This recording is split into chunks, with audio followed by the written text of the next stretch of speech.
ꯑꯩꯅ ꯍꯥꯏꯗꯤ ꯍꯟꯗꯛꯀꯤ ꯂꯝꯗꯕꯥꯜ ꯀꯦꯟꯗ꯭ꯔꯒꯤ ꯑꯣꯏꯅ ꯑꯩꯈꯣꯏ ꯚꯦꯛꯁꯤꯅꯦꯁꯟ ꯀꯦꯝꯞꯁꯦ ꯃꯣꯕꯥꯏꯜ ꯑꯣꯏꯅ ꯃꯐꯝ 9ꯗ ꯁꯤꯟꯕꯅꯤ꯫ ꯑꯍꯥꯟꯕꯗ ꯑꯩꯈꯣꯏ ꯆꯍꯤ ꯄꯨꯈ꯭ꯔꯤ ꯑꯆꯧꯕ ꯃꯄꯥꯟ ꯆꯍꯤ ꯀꯣꯟꯖꯦꯜ ꯂꯩꯀꯥꯏ, ꯑꯗꯒꯤ ꯑꯅꯤꯁꯨꯕꯗ ꯑꯩꯈꯣꯏ ꯂꯤꯂꯣꯡ ꯀꯩꯊꯦꯜ ꯀꯝꯃꯨꯅꯤꯇꯤ ꯍꯣꯜ, ꯑꯍꯨꯝꯁꯨꯕꯗ ꯋꯥꯏꯈꯣꯝ ꯂꯩꯀꯥꯏꯒꯤ ꯄ꯭ꯔꯥꯏꯃꯥꯔꯤ ꯁ꯭ꯀꯨꯜꯒꯤ ꯂꯝꯄꯥꯛꯇ ꯑꯃꯨꯛ ꯀꯥꯞꯈ꯭ꯔꯦ ꯑꯍꯨꯝꯁꯨꯕ, ꯑꯗꯨꯒ ꯃꯔꯤꯁꯨꯕꯗ ꯀꯔꯥꯝ ꯀꯥꯞꯈ꯭ꯔꯦ, ꯑꯗꯒꯤ ꯃꯉꯥꯁꯨꯕꯗ ꯑꯩꯈꯣꯏ ꯅꯥꯔꯤꯃꯌꯨꯝꯒꯤ ꯀꯥꯞꯈ꯭ꯔꯦ꯫ ꯑꯗꯨꯒ ꯍꯧꯖꯤꯛ ꯑꯩꯈꯣꯏꯅ ꯆꯠꯂꯤꯁꯤꯅ ꯑꯩꯈꯣꯏ ꯍꯥꯎꯔꯩꯕꯤ ꯌꯥꯅꯤ꯫ ꯑꯗꯨꯅ ꯍꯟꯗꯛꯀꯤ ꯃꯣꯕꯥꯏꯜ ꯚꯦꯛꯁꯤꯅꯦꯁꯟꯒꯤ ꯀꯥꯞꯄꯤꯕ ꯁꯦꯟꯇꯔꯁꯤꯡꯁꯤꯗ ꯑꯩ ꯍꯥꯎꯔꯩꯕꯤꯗ ꯉꯥꯛꯇ ꯆꯠꯀꯦ꯫ ꯂꯨꯄꯥ ꯑꯩꯈꯣꯏ 5,000 ꯄꯤꯔꯒ ꯑꯩꯈꯣꯏꯒꯤ ꯅꯍꯥꯔꯣꯜꯁꯤꯡ ꯑꯩꯈꯣꯏꯅ ꯑꯦꯟꯀꯔꯦꯖ ꯇꯧꯕꯅꯤ꯫ ꯑꯗꯨꯅ ꯃꯐꯝ ꯈꯨꯗꯤꯡꯃꯛ ꯍꯟꯗꯛꯀꯤ ꯑꯣꯏꯅꯗꯤ ꯁꯥꯏꯀꯜꯗ ꯆꯠꯂꯒ ꯃꯥꯏ ꯄꯥꯛꯅꯅꯕ ꯑꯩꯈꯣꯏꯒꯤ ꯅꯍꯥꯔꯣꯜꯁꯤꯡꯁꯤ ꯑꯦꯟꯀꯔꯦꯖ ꯇꯧꯕ ꯑꯣꯏꯅ ꯆꯠꯄꯅꯤ꯫ ꯑꯗꯨꯅ ꯍꯧꯖꯤꯛ ꯐꯥꯎꯕꯗ ꯅꯥꯔꯤꯃꯌꯨꯝꯒꯤ ꯉꯔꯥꯡ ꯑꯩꯈꯣꯏ ꯑꯌꯥꯝꯕ ꯀꯥꯟꯗ ꯑꯩꯈꯣꯏ ꯃꯤ 150ꯒꯨꯝꯕ ꯇꯥꯔꯒꯦꯠ ꯇꯧꯕꯗ ꯉꯔꯥꯡꯁꯦ 132 ꯅꯥꯔꯤꯃꯌꯨꯝꯗ ꯈ꯭ꯋꯥꯏꯗꯒꯤ ꯍꯥꯏꯌꯦꯁ ꯑꯣꯏꯔꯤ꯫ ꯑꯗꯨꯅ ꯍꯌꯦꯡꯁꯤꯅ ꯑꯩꯈꯣꯏ ꯃꯟꯇ꯭ꯔꯤꯈꯣꯡ ꯀꯝꯃꯨꯅꯤꯇꯤ ꯍꯣꯜꯗ ꯀꯥꯞꯀꯅꯤ꯫ ꯑꯗꯨꯒ ꯍꯪꯆꯤꯠꯁꯤꯅ ꯑꯩꯈꯣꯏ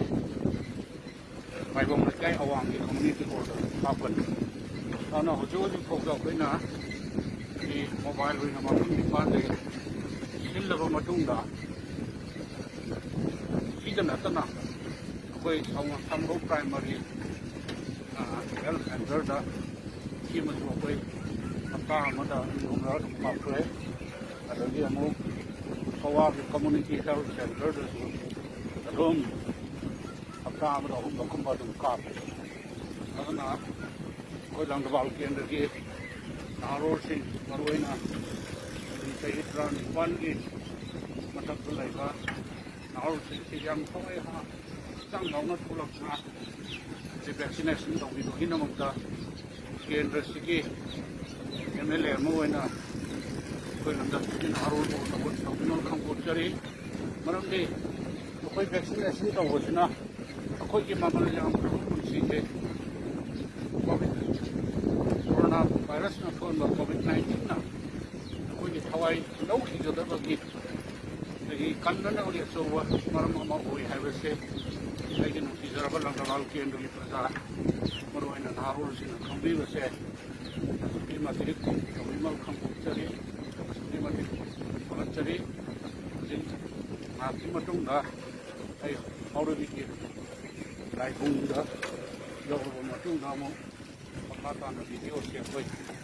ꯃꯌꯥꯝꯒꯤ ꯃꯐꯝꯗ ꯃꯈꯥ ꯊꯝꯖꯔꯒ ꯃꯐꯝꯗꯤ ꯊꯝꯖꯔꯒ ꯈ꯭ꯋꯥꯏꯕꯨ ꯈꯨꯔꯨꯝꯖꯔꯤ, ꯈ꯭ꯋꯥꯏꯕꯨ ꯊꯥꯒꯠꯆꯔꯤ꯫ Thank you. ꯃꯊꯪ ꯑꯁꯤ ꯀꯪꯂꯦꯟꯕꯝꯒꯤ ꯎꯃꯥꯕꯇꯤ 10 ꯀꯨꯟ ꯀꯥꯞꯄꯧꯔꯦ꯫ ꯆꯥꯝꯃ 10 ꯀꯣ ꯑꯗꯨꯗꯤ ꯆꯥꯝꯃ 10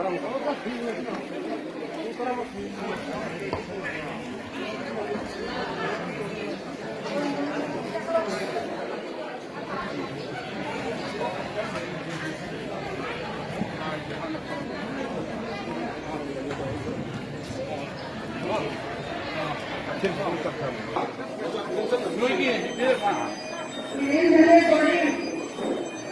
카톡에 인장 넣었어.